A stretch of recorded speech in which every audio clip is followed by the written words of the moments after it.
ایک چھوٹا سا بچہ تھا جو اپنے گھر میں سب سے پیار کرتا تھا، لیکن ایک چھوٹی سی بات اسے پریشان کرتی تھی۔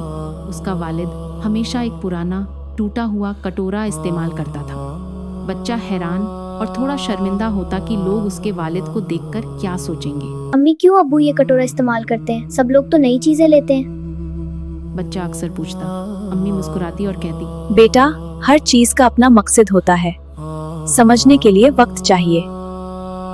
بچہ بڑھتا گیا اور اس کے ذہن میں والد کے ٹوٹے کٹورے کا سوال ہمیشہ رہتا، لیکن وقت کے ساتھ بچہ جوان ہوا اور زندگی کے سبق سیکھنے لگا۔ ایک دن اس کے والد نے اپنے ہاتھوں سے اس ٹوٹے کٹورے کا خیال رکھا، اسے دھویا اور پیار سے استعمال کیا۔ بچہ اب سمجھ گیا کہ والد نے اس کٹورے کو صرف استعمال کے لیے نہیں، بلکہ ہر دفعہ اسے پیار اور شکریہ کے ساتھ رکھا۔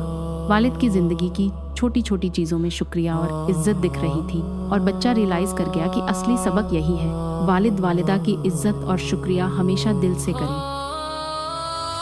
کائنڈلی سبسکرائب کریں۔